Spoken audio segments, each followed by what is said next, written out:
Дорогие мои родственные души, поддержите меня лайками. Сегодня мы раскрываем 18-й аркан Луна, старший аркан, его базовую энергетику, карму этого аркана, ресурс этого аркана, миссию, предназначение в кодах пятой мерности. Мы посмотрим, что это за уникальная энергия. И я прошу вас поддержать меня энергетически, для того, чтобы мы могли сегодня максимально точно считать энергетику этого аркана. Очень у многих этот аркан проявляется в минусе. Он дает в минусе эмоциональный дискомфорт, качели астральные, состояния, знаете, такие метущиеся, томление души, депрессии, всевозможные неконтролируемые фобии, бессонницу, тревожные состояния. В общем, все то, с чем очень сложно справляться и что не является, в принципе, болезнью. К врачу с этим не пойдешь, но жизнь это отравляет, в общем, достаточно сильно. Говорят, что сказывается 18-й аркан Луна больше на мужчин, так как Луна женская планета, но я по опыту знаю, что это не так. Просто мужчины еще меньше осознают эту энергию и больше ее подавляют. Поэтому я рекомендую смотреть и женщинам, и мужчинам, тем более, что на внутреннем плане у мужчины всегда идет женский архетип, то есть внешнее проявление мужское, а внутреннее женское. У женщины наоборот. Внешний архетип женский, а внутренний мужской. Поэтому мы сейчас будем настраиваться безотносительно мужчин и женщин, глобально, абстрактно, максимально надмирно. И сейчас мы посмотрим, что пойдет из потока.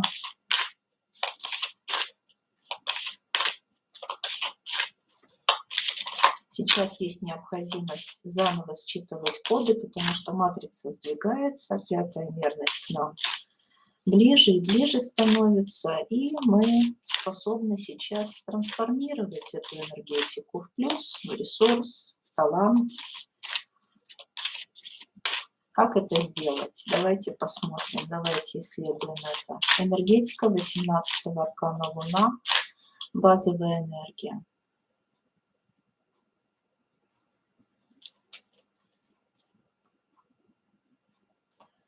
Беру благословение высших сил на раскрытие этого аркана. Так, поток пошел. Исса и Кана. Да, лед и пламень такой, да. Ну вот базовая энергетика – это качели. Это качели. Это очень такая рвущая напополам энергия. Обратите внимание, неумение выразить себя эмоционально приводит к периодическим таким всплескам эмоциональным, неосознанным, неконтролируемым. Есть желание раскрыть себя, но нет осознанности в том, что именно, чего я хочу. Это, знаете, из разряда того, что кто ж тебя поймет, когда ты саму себя не понимаешь, да, то есть вот здесь по Исса это ощущение тайны, непознанного, вот в моменте здесь и сейчас проживание себя неосознанно, но желание осознать себя, да, и вот через внешние проявления здесь человек пытается осознать себя, почему я так отреагировал, почему я сделал то или другое действие, то есть мы как будто бы проясняем, что-то проясняем через внешние действия.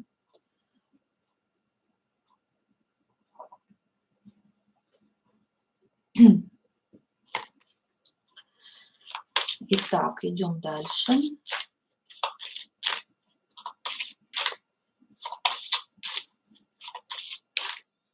Здесь еще нет принятия самого себя, то есть мы, знаете, здесь какое-то ощущение полного непонимания, кто я. И пытаемся, знаете, вот через действия понять, кто я. Это ощущение, знаете, вот такое вот тыкаемся куда-то, сюда не мое, сюда не мое, сюда тоже не мое. Какое-то действие от противного. Пытаемся осознать себя при помощи того, кем я не являюсь.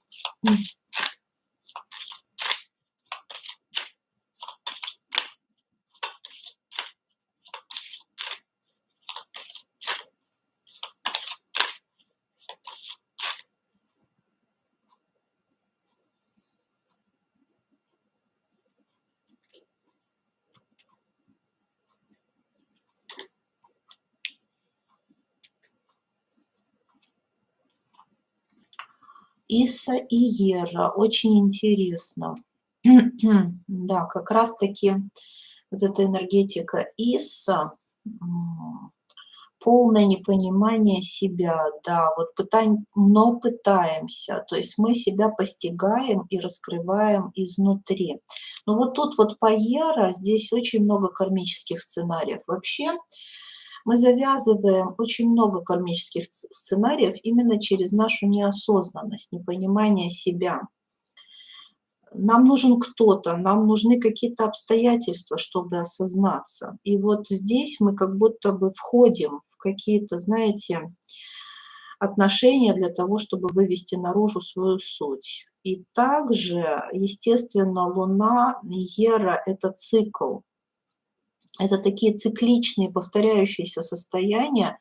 Обычно я своим пациентам говорю о том, что если на вас реально влияет 18-й аркан Луна, попробуйте ваши вспышки, ваши какие-то депрессии записывать даты, когда они с вами происходят. Вы, скорее всего, найдете подтверждение в лунном цикле.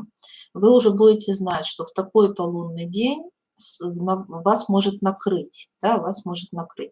Вот здесь как раз про это. То есть человек, он живет по определенному циклу, но совершенно, вот знаете, это день сурка, и вот интересно, что мучительное состояние, пока ты его не поймешь. Вот до тех пор, пока ты его не поймешь, ты его не можешь ни контролировать, ни осознать. Вообще осознаться очень сложно.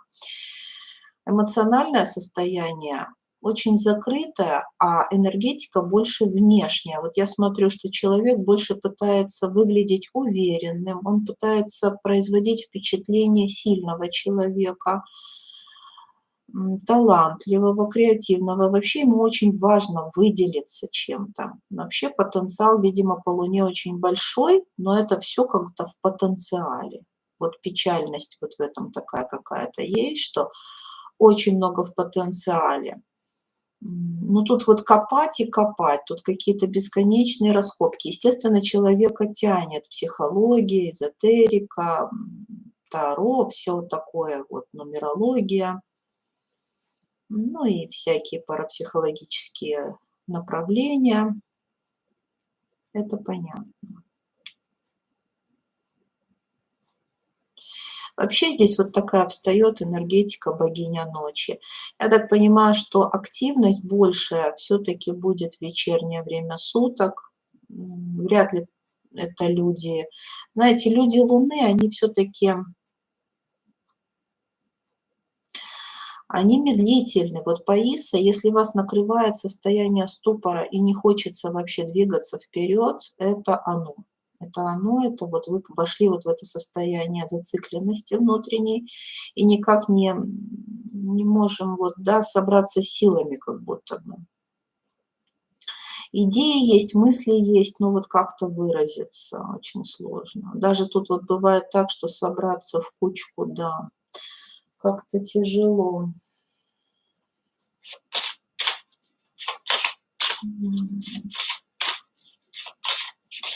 Вот у меня ощущение, что человек живет в параллельном мире. Вплоть до каких-то уже шизоидных отклонений. То есть здесь по ИСа могут идти, да, такие шизоидные, шизофренические состояния.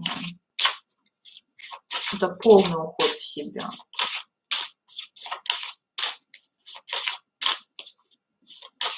Да, и всплески агрессии, они только нарастают.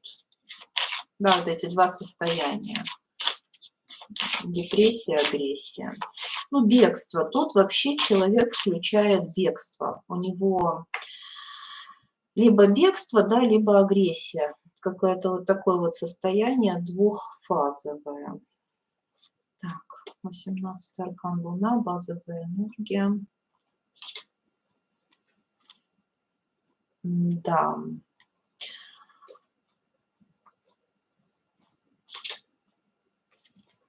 И сразу идет кармическая справедливость. Да, это все вот, знаете, эффект каких-то прошлых воплощений, скорее всего, по кармической справедливости такие состояния у человека не случайно. Надо выводить на сознание. Надо, во-первых, рядом есть провокаторы, кармические партнеры. Обязательно они есть. Здесь вот у нас вышли 2 короля. Но я так понимаю, что это противоположный пол. В любом случае, знаете, вот по Луне здесь какое-то ощущение противоположности притягиваются. Не близкие родственные души, а именно противоположности.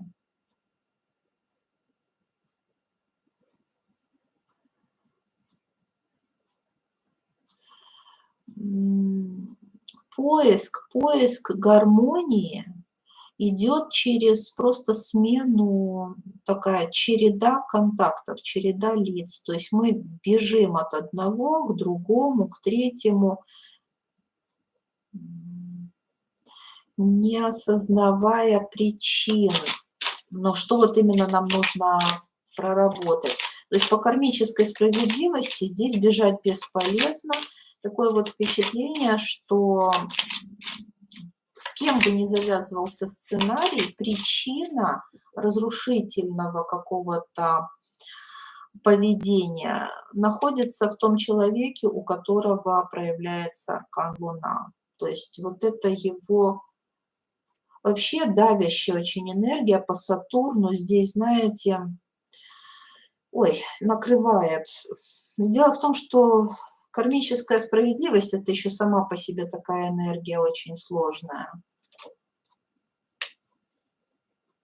Человек вообще мыслящий, он как будто бы живет в своей голове. Это люди, вот у них по эмоциям просадка, они не чувствуют, могут даже тело свое не чувствовать как следует, да, а вот они живут в своей голове. Самое близкое окружение, вот здесь вот члены семьи, самое близкое окружение – это их испытатели. У них явно идет отработка именно в семье. Вообще Луна – это такая семейная энергия. Естественно, что человек, у которого аркан Луна, он будет проигрывать какие-то кармические сценарии с родителями, с детьми, с любимыми противоположного пола.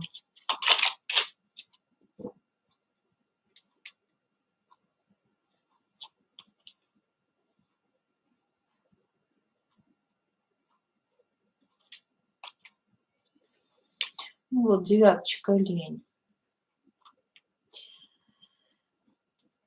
Такой вечный думатель какой-то. Да, еще и 20-й аркан суд. Ну, это карма, да, карма рода.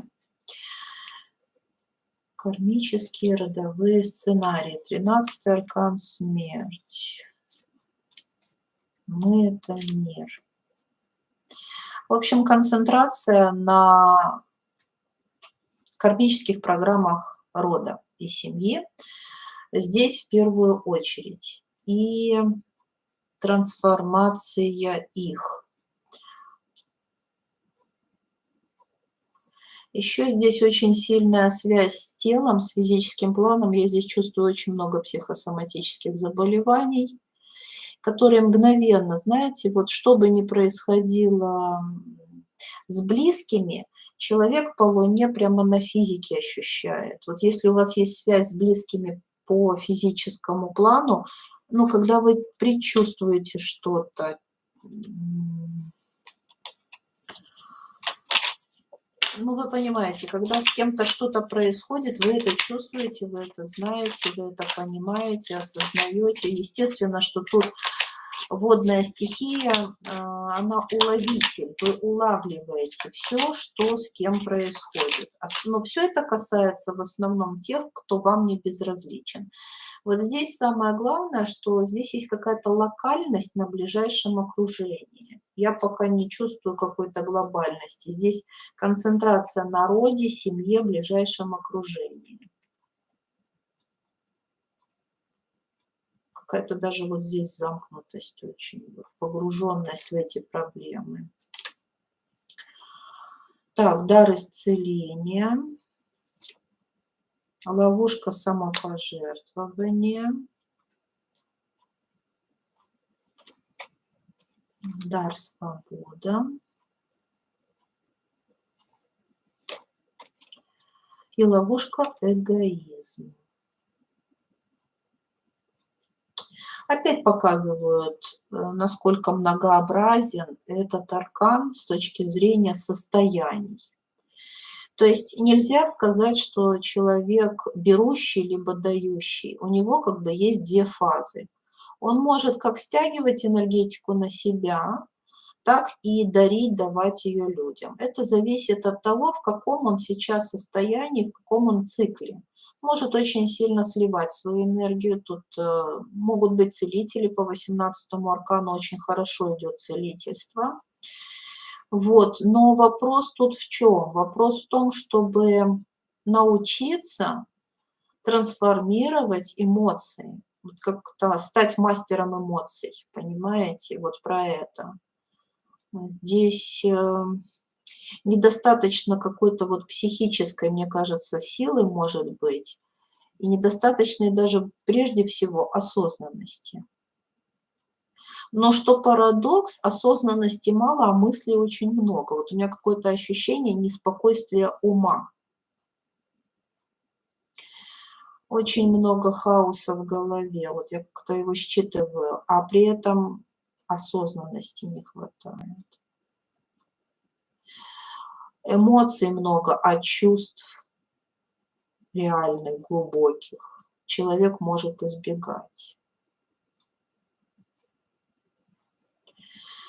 Не хватает баланса мужского и женского аспекта, не хватает баланса переходить, да, вовремя из одного состояния в другое. Здесь какие-то залипательные состояния, либо мы сливаемся в свое окружение, да, направляем энергию в семью. Здесь очень много людей жертвуют собой ради семьи, порой просто сливают себя. Но потом у них вся эта следующая фаза, они рвутся на свободу и начинают жить для себя. Как будто бы берется такой реванш. Реванш, ну-ка. Ну, это качели.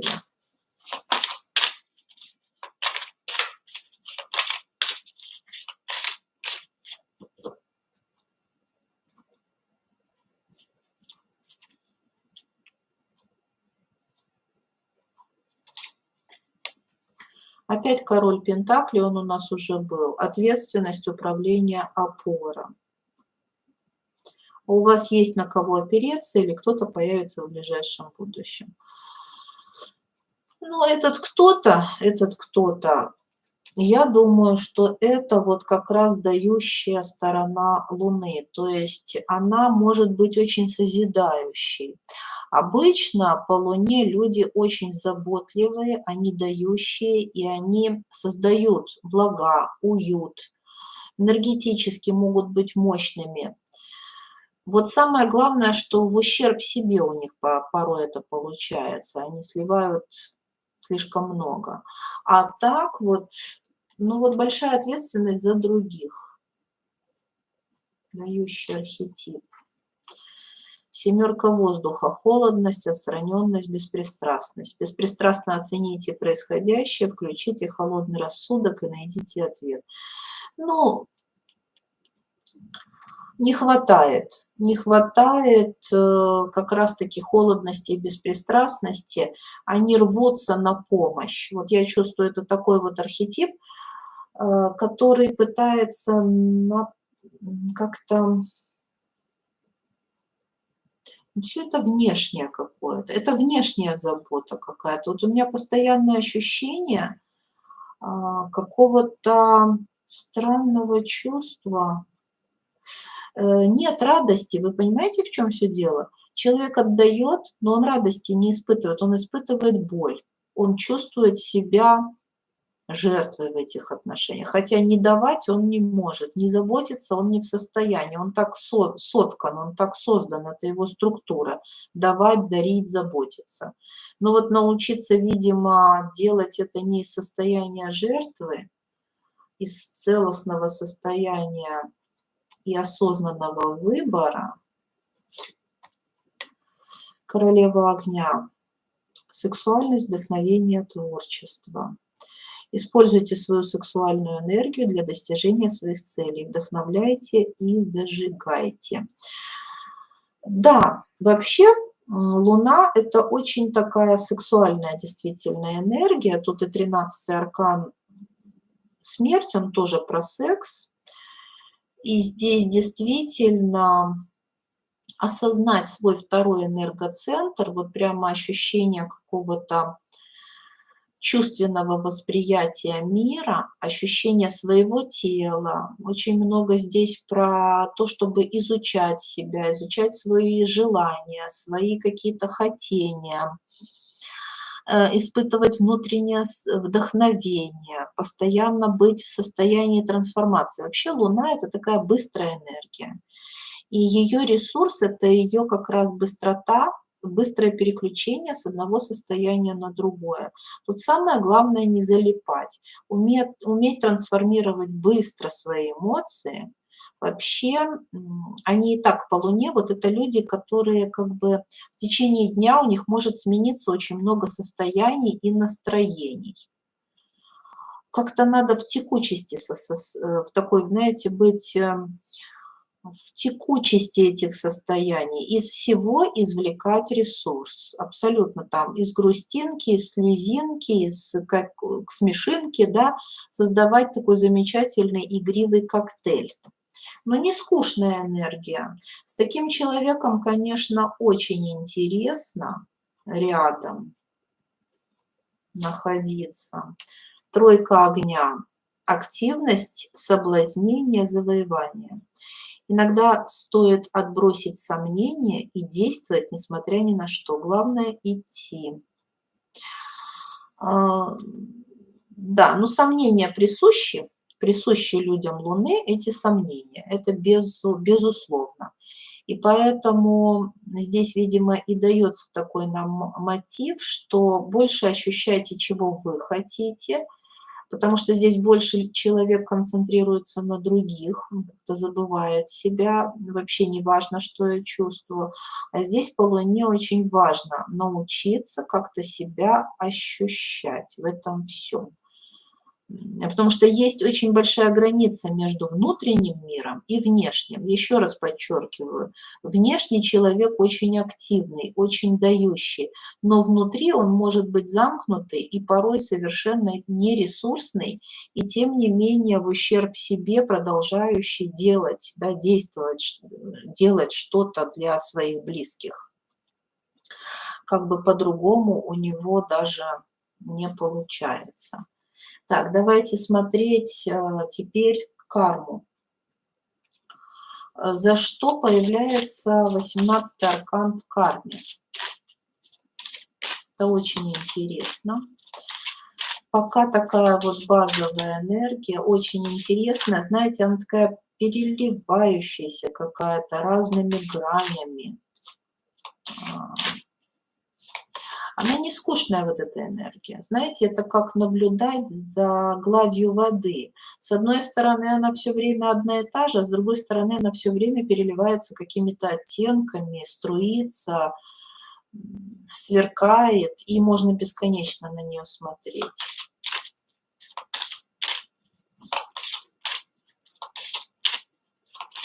Карма. За что в карме появляется 18-й аркан Луна?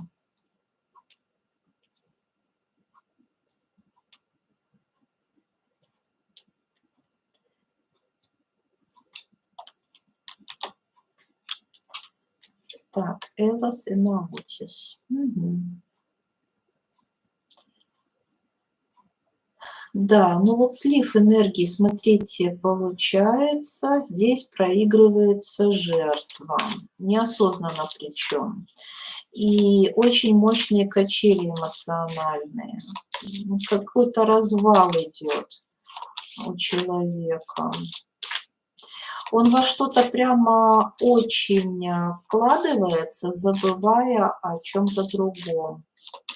Вообще ощущение какое-то, знаете, может быть, даже ставит крест на себе во имя кого-то и во имя чего-то. Вот такая вот ситуация может быть.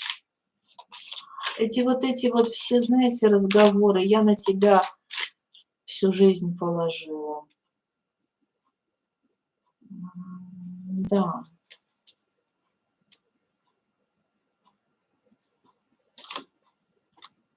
Лагус и Ансус.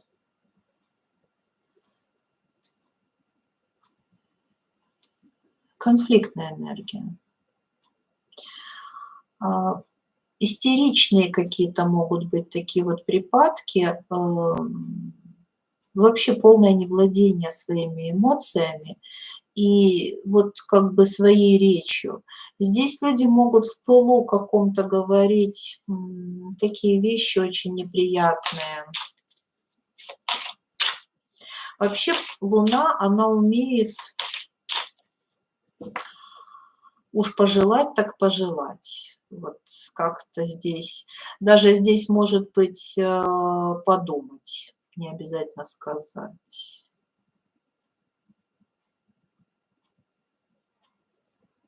Здесь неумение владеть своими чувствами. И вот когда человек в состоянии этих эмоций неконтролируемых может установить какую-то программу, очень неприятную. Здесь может быть как самосглаз еще вот такая история, если вы понимаете, о чем я.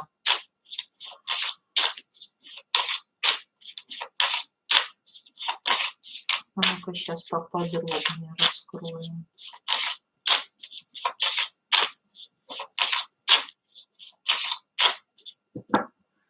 Так, карма 18-го аркана.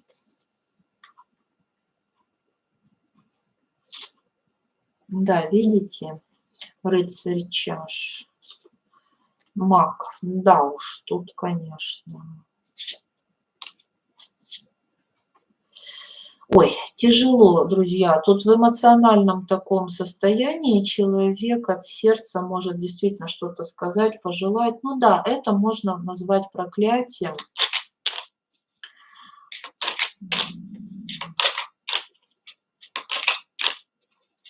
Понимаете, это реально сбывается. И все это в таком эмоциональном состоянии. Ну-ка, сейчас побольше.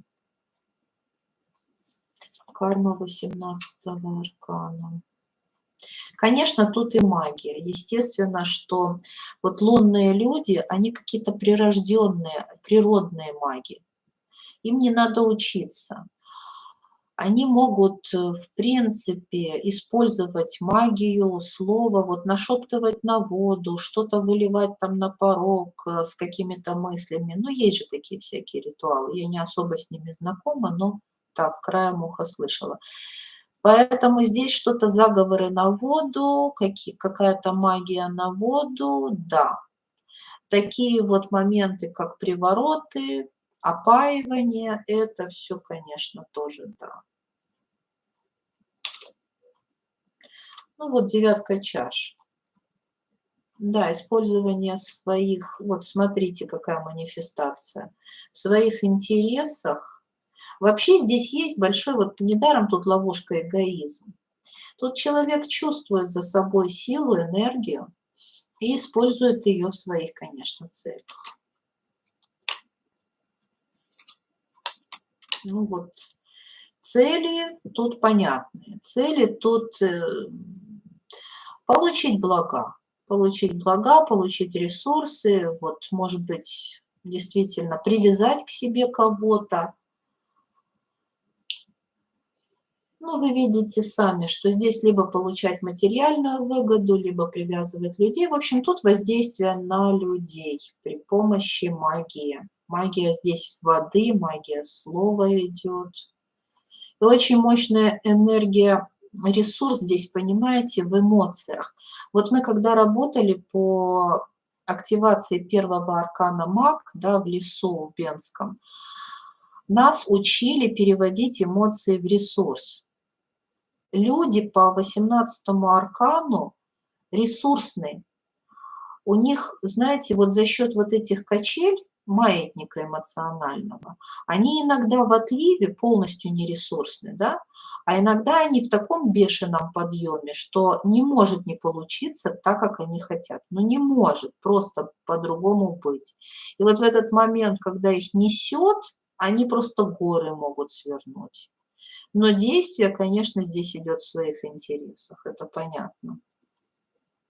Но сила здесь очень большая, манифестация. Они уже себя знают, они себя чувствуют, они знают, когда они на подъеме. Так, давайте посмотрим на последствия этих действий. Так, карма по 18-му аркану. Так, аркан стресс.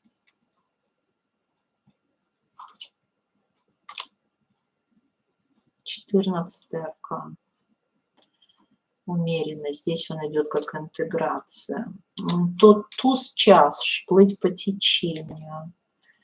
Семерочка терпения. Да, ну здесь смотрите. В критических ситуациях, вот особенно я чувствую здесь, когда у человека может быть действительно вот этот маятник. Именно через стресс они выходят в особые состояния, когда они получают желаемое. У них все сбывается, как они хотят. Абсолютно. Магия желаний. Но проблема только в неосознанности. Вы понимаете, что здесь они частично только осознанные. Вот у них какая-то такая магия природная. И все очень много здесь завязывается кармических сценариев.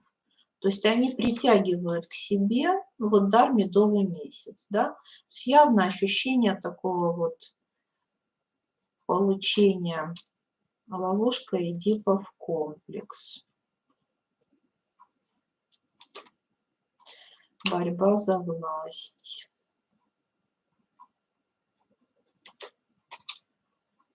Дар прощения.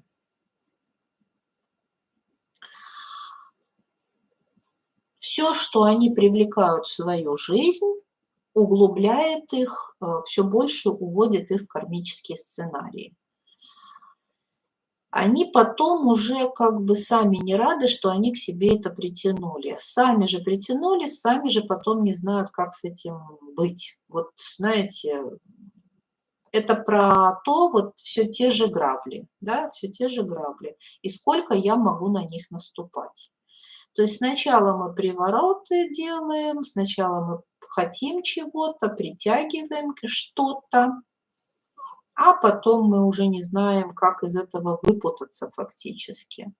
Ну вот, в принципе, это идет на раскрытие сердца вся эта история. То есть, как я понимаю, мы сейчас будем, конечно, смотреть, но у меня ощущение, что человек должен прожить множество кармических сценариев с близкими людьми, пережить какую-то палитру эмоций, очень большую, разнообразную такую палитру эмоций. Партнеры здесь явно из жизни в жизнь, вот меняющиеся, возможно, местами, ролями. Такая идет, когда в разных состояниях, в разных сценариях вы должны побывать с одними и теми же кармическими партнерами для того, чтобы потом простить, отпустить, раскрыть свое сердце, дар прощения получить. Вот, выйти на другой уровень по сердечной чакре, где у нас тоже водная стихия, вы знаете прекрасно, что у нас вода – это второй энергоцентр эмоциональный, и дальше у нас сердце, и дальше у нас третий глаз. Это три центра, в которых вот стихия вода очень сильна. Поэтому здесь идет на раскрытие сердечной чакры, на то, чтобы научиться жить в гармонии с собой и с другими, пройдя через множество кармических сценариев. Все такие вот сценарии банальные, которые не миновали ни одного из нас: влюбленность, рождение детей, пытаться с кем-то создать семью, потом начинается сценарий, проигрывается борьба за власть, то есть момент интеграции никак не происходит мужского и женского аспекта, но эгоизм здесь в приоритете, эго и желание получить то, что я хочу. Здесь очень мощная магия желаний. Вот, кстати, идти наперекор своих желаний очень сложно. Вот если человек чего-то хочет, его прям влечет. Вот страсть какая-то тут прям такая идет.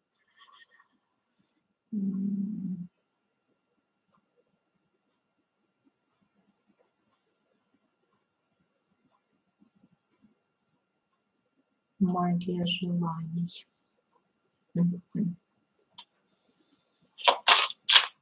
Так, карма по 18-му аркану.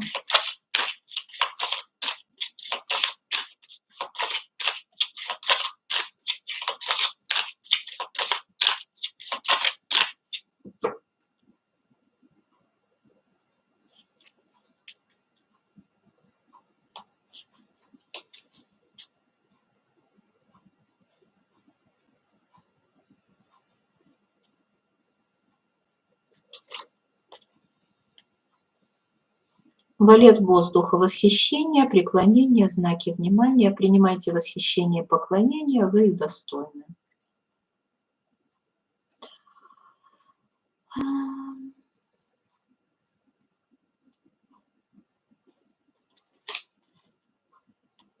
Опять 13-й аркан смерть, трансформация, завершение, преображение, перемены. Иногда, чтобы начать новую жизнь, нужно умереть, дайте уйти тому, чему пришло время уйти. Вообще, знаете, здесь вот такое ощущение, человек живет вот сплошными, как бы вам сказать,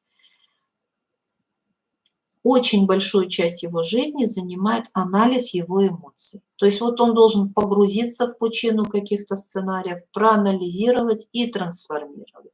И вот это вот какая-то прямо вертушка. Ну а мудреет, душа мудреет очень сильно, быстро учится. Вообще вот ощущение быстрого обучения, кто особенно встает на духовный путь, здесь быстрая трансформация, быстрое обучение. Ну и, конечно, вот очень ощущение того, что многие кармические сценарии выходят прямо на физический план какими-то сложными, ну, психосоматическими состояниями. Да, императрица, изобилие, владение, созидание. Неизвестное управляет нами, а познанным управляем мы. Вообще, императрица, конечно, это сценарии, вот особенно отцы и дети, потому что, естественно, что это материнская энергия. И здесь очень много по 18-му аркану кармы матери и ребенка. Кстати, может быть конкуренция не только с противоположным полом, а здесь вот может быть конкуренция с собственными детьми. Да, вот такая вот, тут вот даже у нас Паш Пентаклей. То есть вот такое ощущение, что очень много конфликтных ситуаций идут между детьми, особенно мать и дитя. Да, вот этот вот сценарий наш. Это кармические сценарии, это кармические партнеры.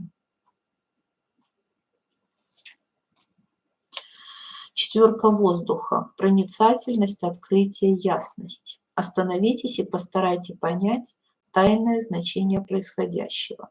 Ну, естественно, здесь нужно идти в карму. Вот тут дар прощения, тут вообще по 18-му, естественно, очень мощно надо прорабатывать прошлые жизни. Я не знаю, как до сих пор у нас еще не вышел аркан прошлой жизни. Да?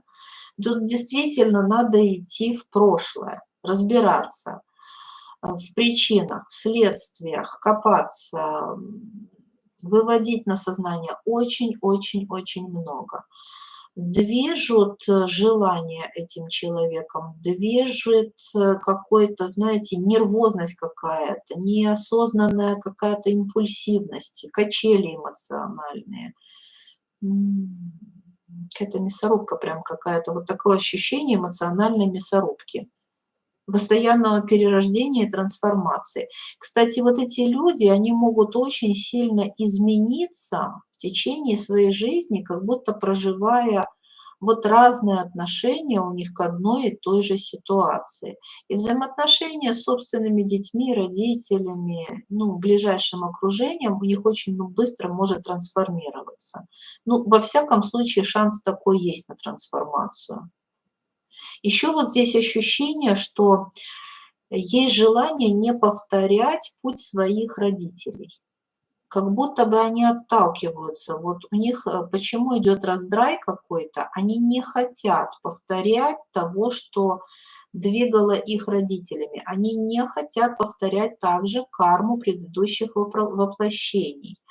Но это нечто, что они не так и не доосознали, не дораскрыли, не дошли до глубин, до причин, оно давит и надвигается неминуемо. Вот просто по кармической справедливости это их накрывает все равно. Бегать бесполезно.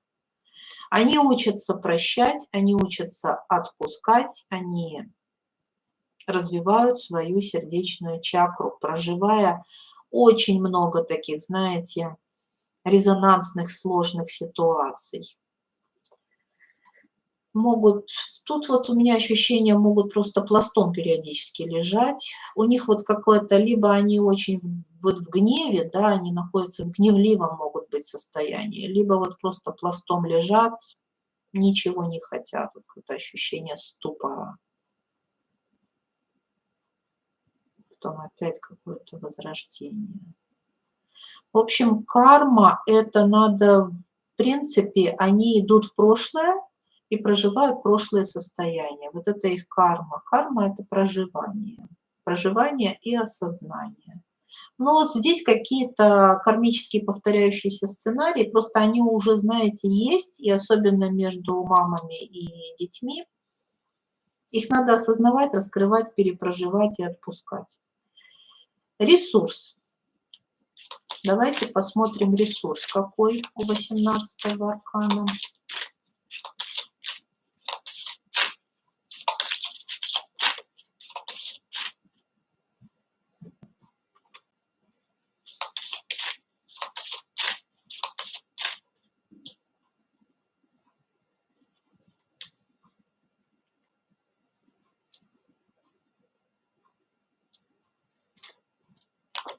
И опять Ера. А Ера у нас уже была. И Хагалас.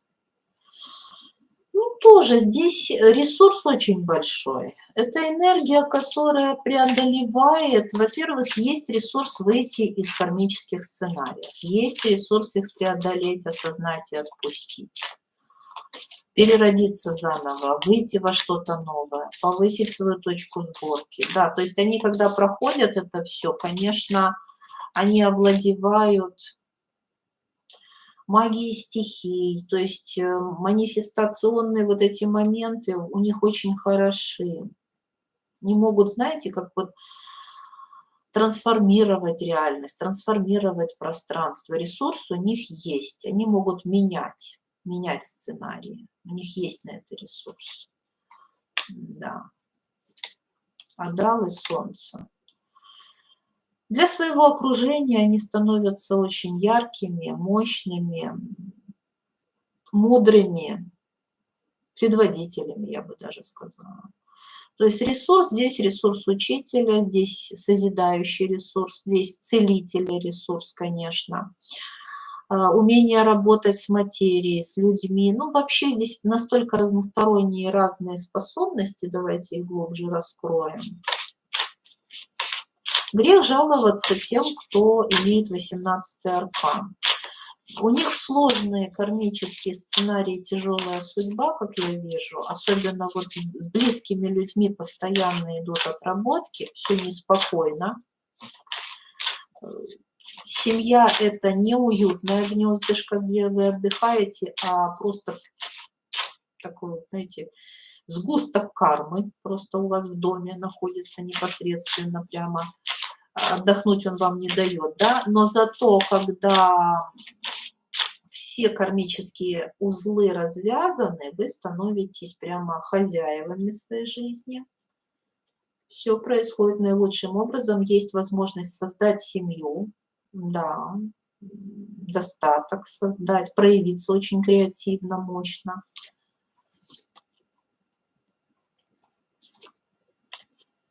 Ну вот нам и показывают, что выйти победителем из вот этих вот всех передряг. Выйти, осознаться,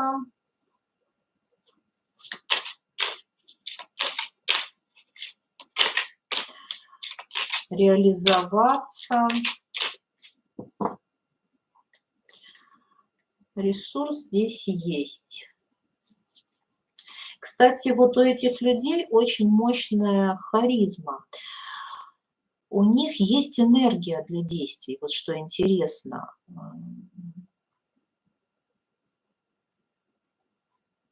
Да, у них есть энергия для действий. Только, знаете, до нее вот как будто бы надо докопаться. Она где-то вот под спудом. Постепенно, вот видите, 13-й аркан смерть, то есть они умеют возрождаться из пепла, из вот этих очень тяжелых душевных переживаний. Да, двойка жезлов, конечно, раскрывают свой потенциал, и опять тройка мечей. А у них вот двойка чаш, смотрите. Ну, здесь просто потенциал проходить через множество испытаний. Вот это ресурс. То есть люди, несмотря на то, что они очень страдают во всевозможных переживательных таких состояниях, влюбленность, разочарование, треугольники, предательство здесь вижу я, победы и неудачи, спады, поражения, взлеты. Ну, очень много, знаете, вот у этих людей, ну, жизнь насыщена. Вот видите, аркан Созидатель. Они все равно вот выходят, видите, на путь изобилия. Они все равно созидатели, они все равно возрождаются, у них путь изобилия, вот цветение, смотрите, восприимчивость. То есть у них потенциал перерождения, заново вот возрождения, можно так сказать, и абсолютно. У них жизнеспособность, жизнестойкость очень велика.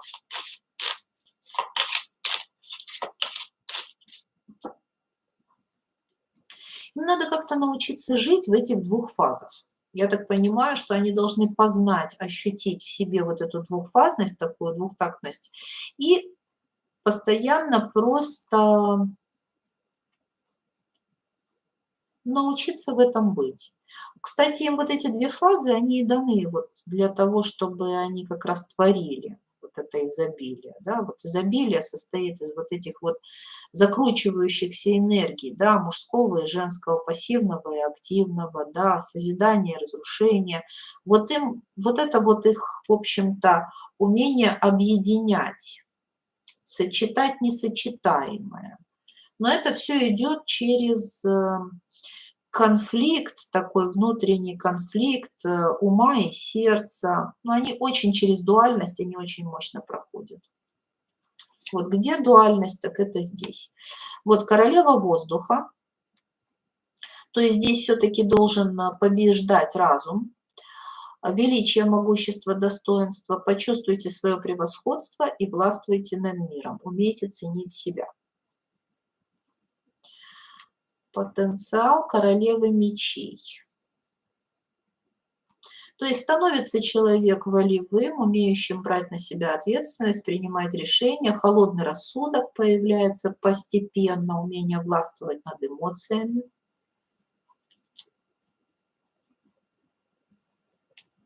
То есть архетип королевы мечей здесь приветствуется. Можно так сказать, что когда в вас пробуждается королева мечей, можно сказать, что вы уже пошли по пути созидания по 18-му аркану Луна. Маг. Опять маг. Видите, 18-й маг очень связаны между собой. Вас ждут великие дела, и у вас есть все, чтобы их совершить. Главное верить в себя и действовать, да? То есть полная уверенность в себе по королеве мечей, понимание своей роли, миссии на земле, ощущение себя творцом, умение преодолевать все, холодный рассудок, спокойствие. Да, вот, кстати, Иса, здесь как раз вот это внутреннее состояние, ну вот кремень, человек кремень, то есть он настолько умеет четко, выстроенно, выверенно жить.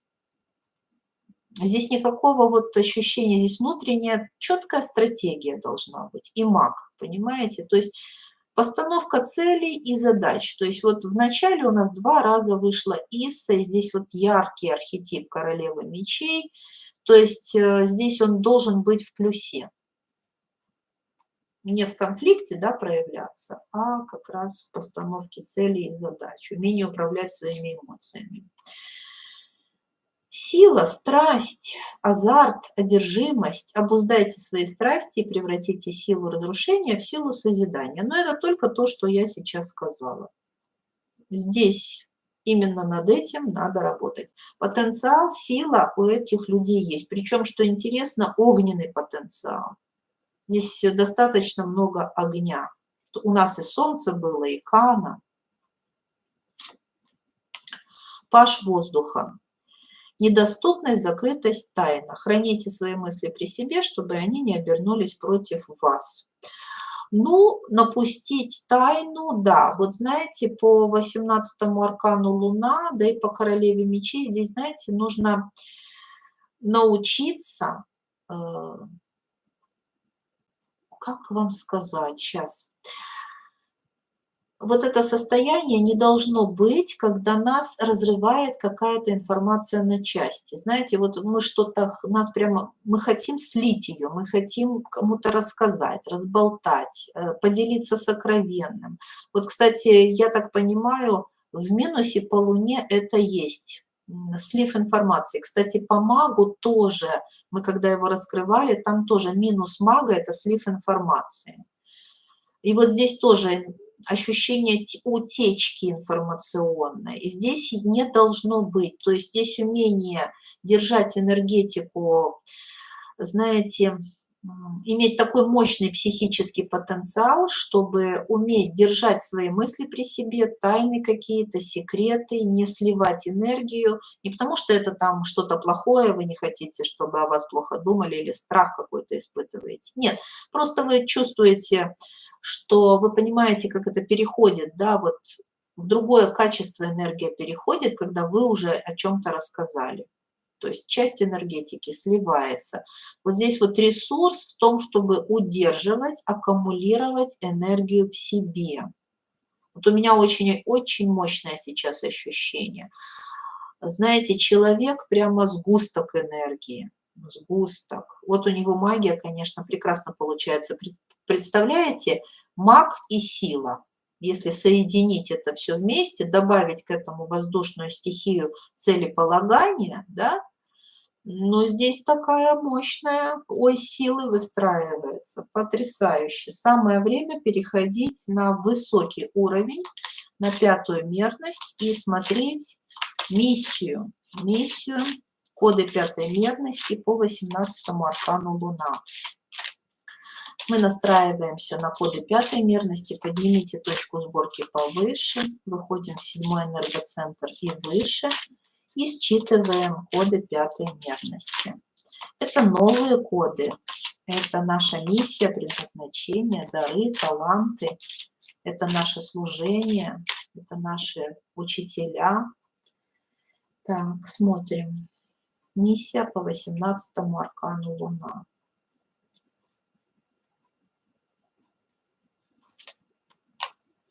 Лагус и Манас. Магия воды. Как хорошо. Магия чувств, магия эмоций, магия слова, магия общения. Обе руны общения, кстати. Потрясающие психологи, потрясающие маги. Умение переводить эмоции в ресурс здесь доведено до какого-то великолепия, можно так сказать. Так, Лагус и Манас, Турисас и Ингус. Да, здесь законодательная такая, в этом есть власть, в этом есть умение трансформировать.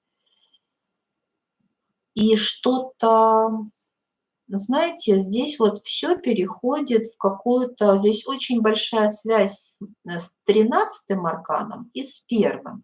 Давайте запомним это, потому что здесь есть такая вот такое ощущение, что водная стихия, эмоциональная такая структура переводится, ею начинаем управлять, ее используем для того, чтобы воплощать что-то в реальность, в физическом мире.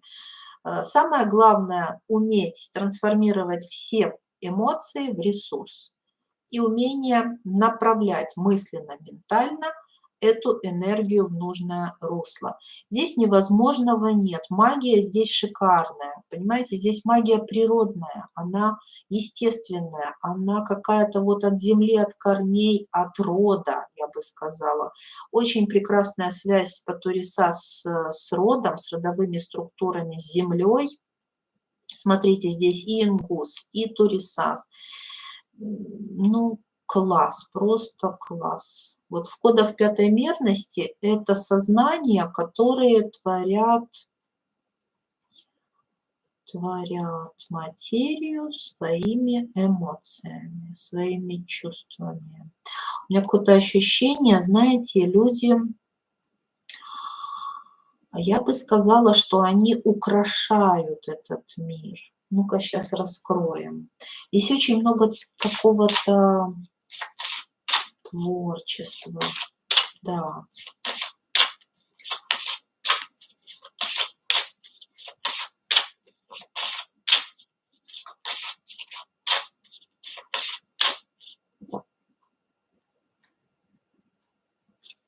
Так, 18-й аркан Луна, коды пятой мерности.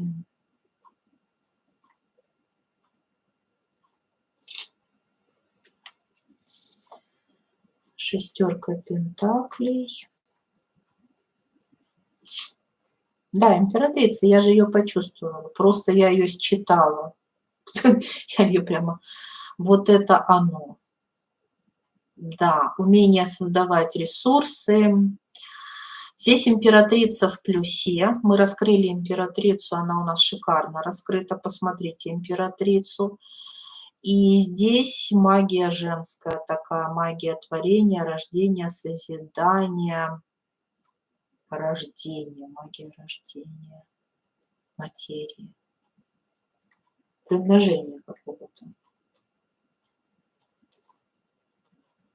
Да, это магия приумножения.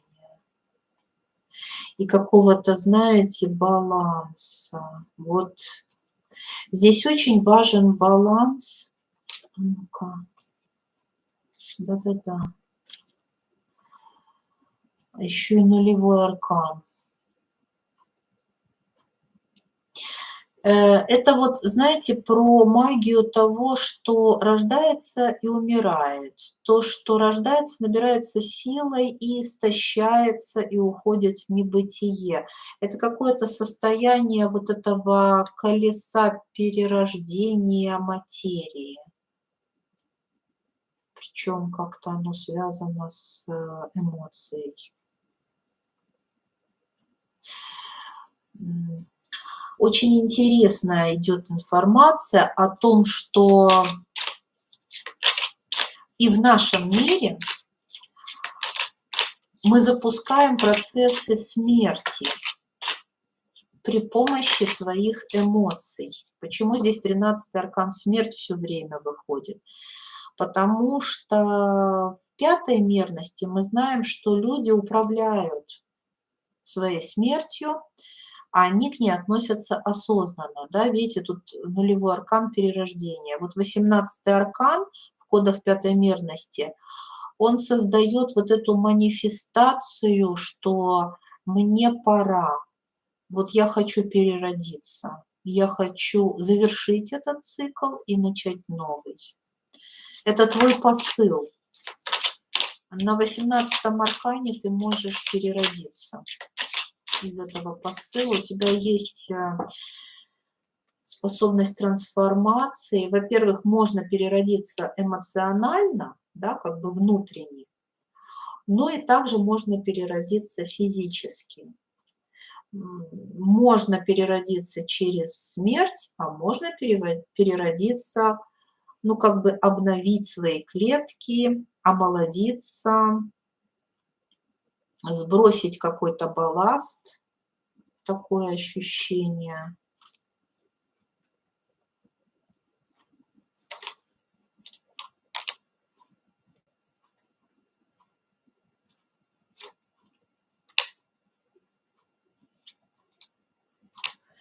И смотрите, и Солнце, новое рождение, и нулевой аркан.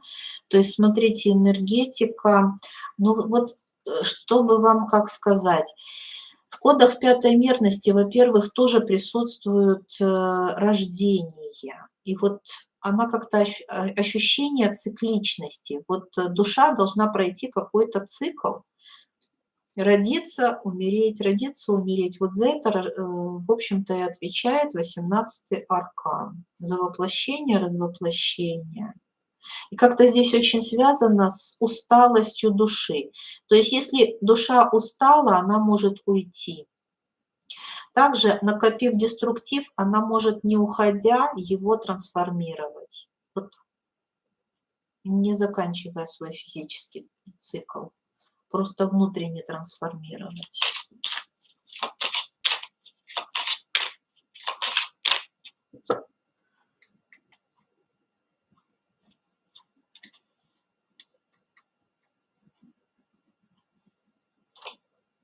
Смотрите, новое рождение. 18-й аркан очень связан с рождением. Рождение, творение.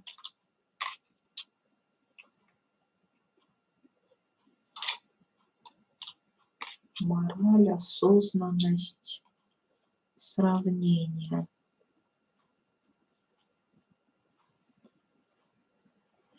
Трансформация. Вот я же говорю, какая-то осознанная трансформация себя. Я же говорю, либо на уровне эмоциональном, либо на уровне ментальном, либо вплоть до уровня физического. Но Луна, она как будто отвечает за прохождение этих циклов. Она как будто, знаете, как внутренние часы какие-то. Вот у меня ощущение внутреннего ритма какого-то, как будто ритм какой-то стучит, и включается какое-то знание, пора. Ну вот, например, мне пора уже закончить это и начать что-то новое. Это знание, которое идет изнутри, из состояния слышания себя. Насколько я понятно объясняю, вот Луна, она отвечает за какую-то внутреннюю ритмику, за какие-то часы, она отмеряет какие-то циклы.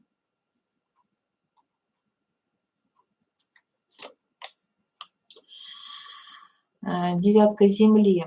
Завершенность, реализация, плодовитость. Доведите начатое до конца и насладитесь желанными плодами. Ну вот видите, здесь про циклы. Про то, что здесь что-то посеянное дает плод в конечном счете. 9-й аркан. Отшельник. Поиск своего «я», размышления, мудрость. В одиночестве заложена огромная сила. Побудьте наедине с самим собой и загляните в самые глубины. Но это такой вот глубинный психоанализ. Это энергия внутреннего какого-то перерождения. Если необходимо, она доходит до физического перерождения.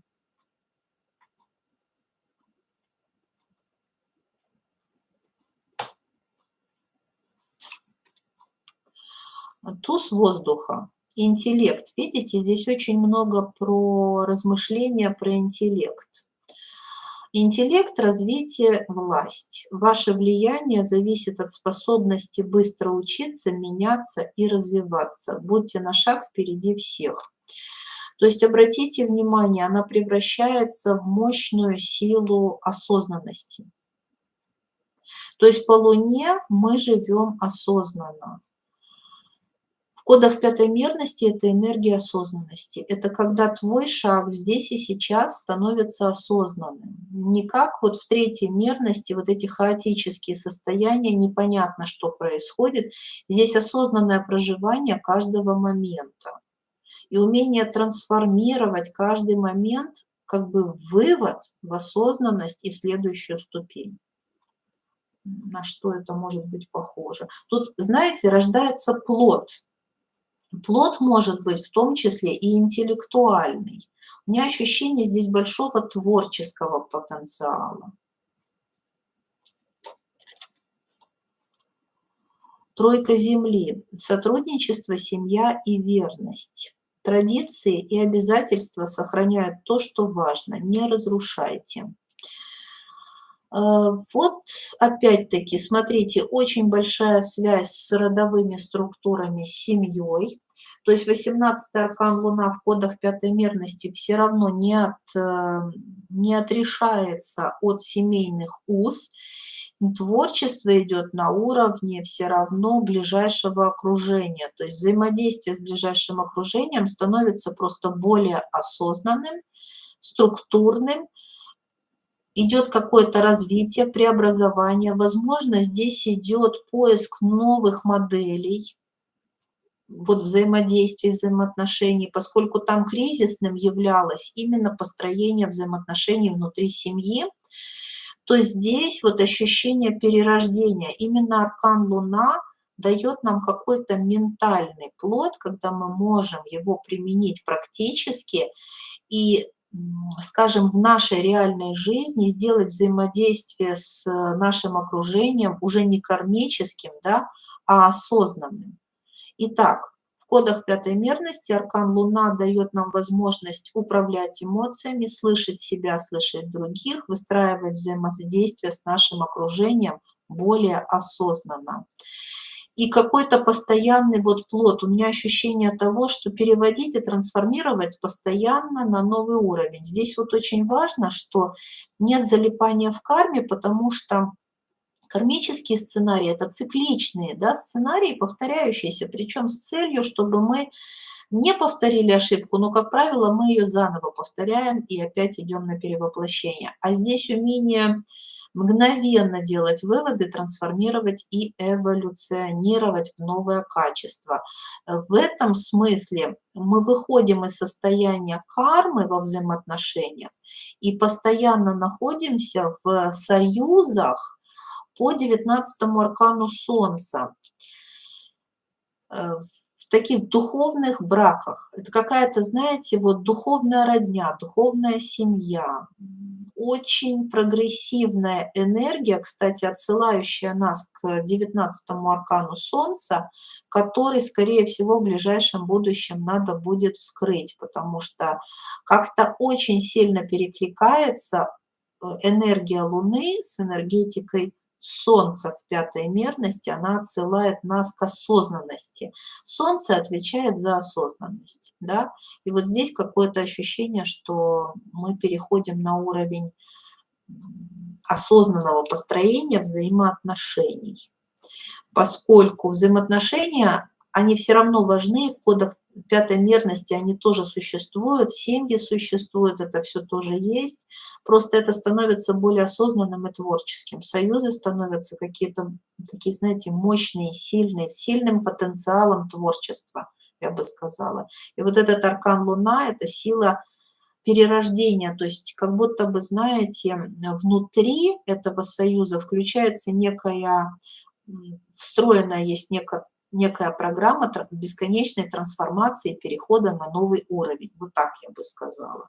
Ну и теперь давайте посмотрим, как нам послания наших учителей, кураторов, как нам легче перевести энергетику 18-го аркана Луна в плюс.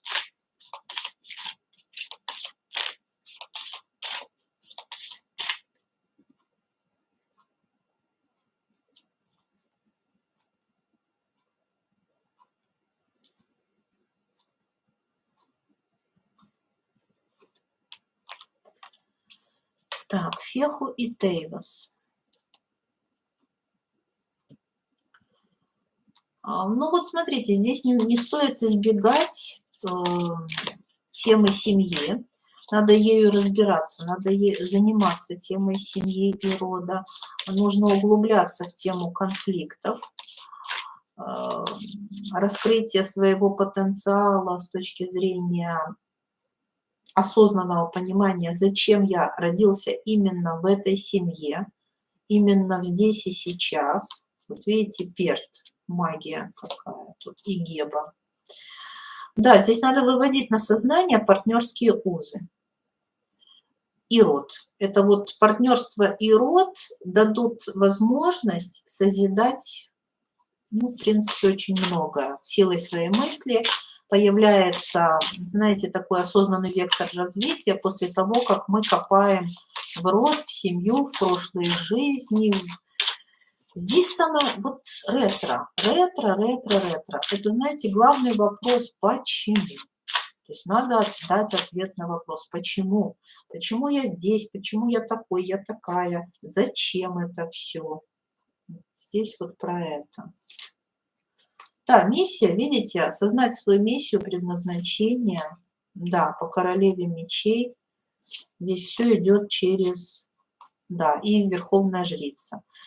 И Перт, и Верховная Жрица – это про то, чтобы осознать свою связь с родом, свой духовный потенциал, скрытые возможности и ресурсы.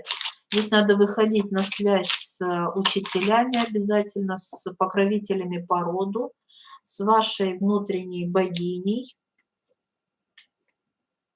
Причем вот здесь вот у женщин богиня ночи, она так ясно просвечивается, какая-то интересная богиня. И смотрите, 9-й аркан Отшельник, который говорит о мудрости. Перевести все это в мудрость, в осознанность.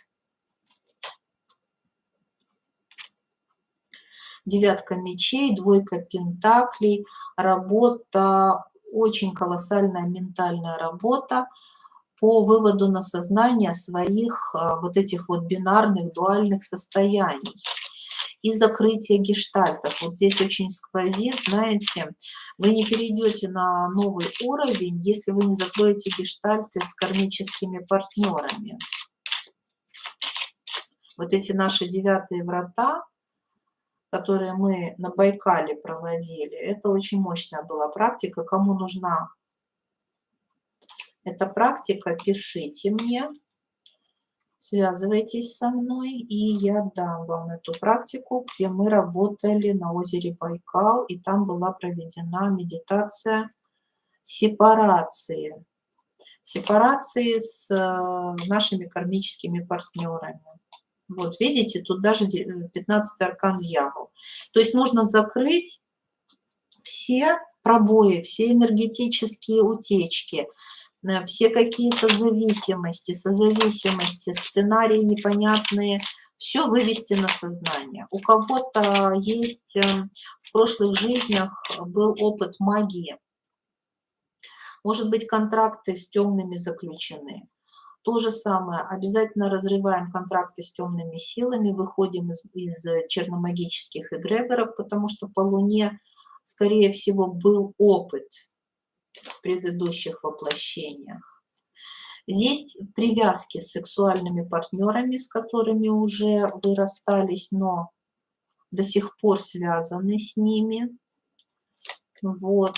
И начинаем исцелять мужской и женский аспект, потому что здесь вот есть некоторая психологическая диссоциация, когда мы часть себя принимаем, часть не принимаем, у нас внутри голоса борются друг с другом, поэтому вот эти все состояния выводим на сознание. И, кстати, очень часто здесь есть подключения. Подключения какие могут быть сущностей, низкомерные сущности могут подключаться в этот момент и питаться энергией. Поэтому чистка астрала нужна. Сепарация с предыдущими партнерами. Очень мощная проработка кармических сценариев, работа с родом. Ну вот работы здесь очень много. Вообще 18-й аркан Луна – это, наверное, самый мощный аркан, который включает нас в проработку кармы рода и наших предыдущих воплощений с целью вывода на сознание всего этого и перехода на уровень управления, да, своими эмоциями. Тройка воздуха, разрыв, свобода, независимость. Освобождение иногда болезненно, но необходимо. Рвите ненужные связи. Вот рвем связи с предыдущими сексуальными партнерами. По 18-му аркану они есть. Мы о них не подозреваем, но они есть, и слив энергетически происходит. Причем чаще всего, как я вижу, энергия идет от женщины к мужчине. У мужчины могут быть фантазии по поводу женщины этой, и, соответственно, в этот момент идет энергетический отток. Надо делать чистку, надо обрывать эти связи. Сепарация, видите, 9-й аркан отшельник. То есть если у вас есть такие вот дисбалансы в состояниях, проследите, что у вас по второму центру, какие у вас есть энергетические связи с предыдущими партнерами. 8-ка воздуха, тупик, кризис, прорыв. Посмотрите на то, что происходит под другим углом, может в этом развитие. Ну, анализ. Анализ, вот тут еще выпало. 15-й аркан выскочил, искушение, испытание, обольщение, соблазн. Не теряйте голову, это может быть опасно. 15-й аркан. Явная подсказка на то, что по 18-му аркану бывают подключения, и человеком просто управляют. Поэтому это нужно обязательно убирать. Давайте еще одна карта.